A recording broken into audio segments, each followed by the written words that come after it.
Halo teman-teman, kembali lagi bersama saya di sini. Saya akan menjelaskan tentang pembelajaran sains kelas 3, yaitu makhluk hidup. Mohon disimak ya. Assalamualaikum warahmatullahi wabarakatuh. Halo adik-adik, berjumpa lagi bersama Kak Aini. Di sini Kak Aini akan membahas tentang makhluk hidup dan ciri-ciri makhluk hidup. Sebelumnya gimana kabar adik-adik? Semoga kabar kalian baik-baik saja.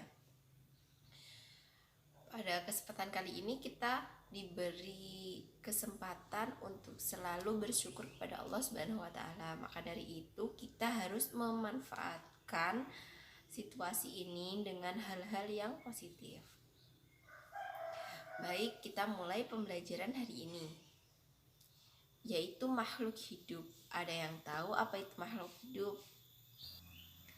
Makhluk hidup adalah suatu organisme yang dapat mempertahankan dirinya dari berbagai bentuk perubahan lingkungan dan dapat berkembang biak untuk melestarikan jenisnya. Makhluk hidup meliputi apa saja? Tumbuhan, hewan, dan manusia. Seperti manusia yang membutuhkan makanan dan minuman untuk bertahan hidup. Makhluk hidup itu membutuhkan semua itu. Karena jika tidak ada makanan, minuman, makhluk hidup tidak akan hidup. Ciri-ciri dan kebutuhan dari makhluk hidup itu apa saja? Yang pertama yaitu makhluk hidup membutuhkan makanan dan minuman. Coba saja apabila manusia satu hari tanpa makanan dan minuman, pasti manusia belum tentu bisa bertahan hidup.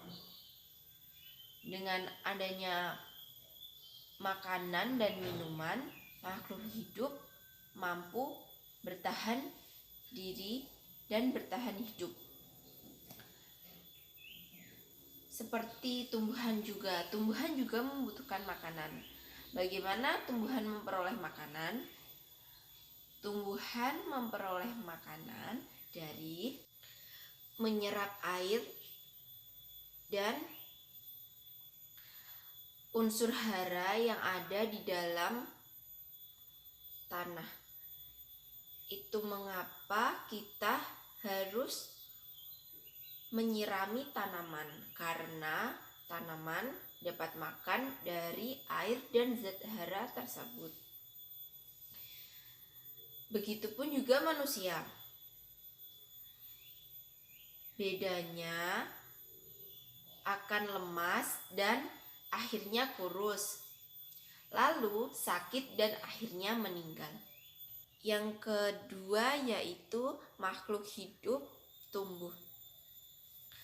Manusia mengalami pertumbuhan, misalnya dari kita lahir, yaitu bayi, lalu menjadi anak-anak yang bisa berjalan, lalu muda, remaja, dan dewasa.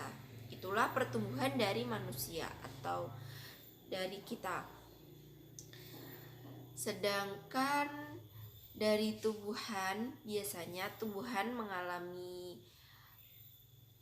pertumbuhan, yaitu misalnya kacang hijau yang awalnya menjadi biji, lalu jika ditanam bisa menghasilkan akar. Itulah yang dinamakan tumbuh.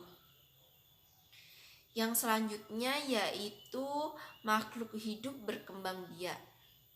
Maksudnya makhluk hidup berkembang biak itu seperti manusia yang melahirkan, itu berarti manusia mengalami perkembangbiakan.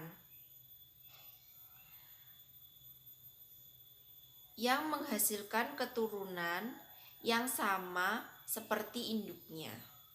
Seperti lagi hewan, kambing, sapi, ayam. Kalau ayam bertelur, kalau sapi dan kambing itu juga melahirkan. Yang selanjutnya yaitu makhluk hidup bergerak. Kenapa dikatakan makhluk hidup? Karena bisa bergerak. Kalau tidak bisa bergerak, dinamakan ya bukan makhluk hidup, seperti benda mati, seperti kursi, meja, seperti itu. Yang dapat bergerak itu yang dinamakan dengan makhluk hidup, seperti manusia, tumbuhan, dan hewan. Gimana tumbuhan bisa bergerak? Contohnya tumbuhan matahari bisa bergerak mengikuti cahaya matahari. Itulah cara tumbuhan bergerak. Yang selanjutnya makhluk hidup bernafas. Apa yang terjadi apabila hidung kita ditutup?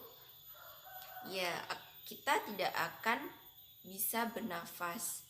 Dan apabila kita terus-terusan seperti itu, kita bisa meninggal. Ya, benar. Dan semua makhluk hidup harus bernafas supaya bisa hidup. Manusia, contohnya manusia bernafas dengan paru-paru melalui hidung. Cara bernafas hewan juga berbeda-beda. Ada hewan yang bernafas dengan paru-paru, dengan kulit, dengan sirip, dan lainnya.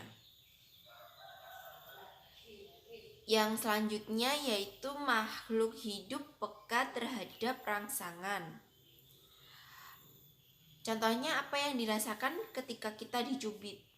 Ya, kita merasakan sakit. Itu berarti kita peka terhadap sentuhan yang dialami oleh sekitar kita. Contoh lagi tumbuhan putri malu. Sudah tahu putri malu? Ya, apabila kita sentuh pasti akan menutup daunnya. Itulah yang dinamakan makhluk hidup peka terhadap rangsangan. Ya, itu tadi materi yang dapat saya sampaikan. Kesimpulannya adalah makhluk hidup adalah suatu organisme yang tumbuh dan berkembang melalui makanan dan minuman, lalu bernafas, dan makhluk hidup itu bisa bergerak, dan juga makhluk hidup peka terhadap rangsangan. Sekian penjelasan dari saya, ada kurang lebihnya saya mohon maaf. Wassalamualaikum warahmatullahi wabarakatuh.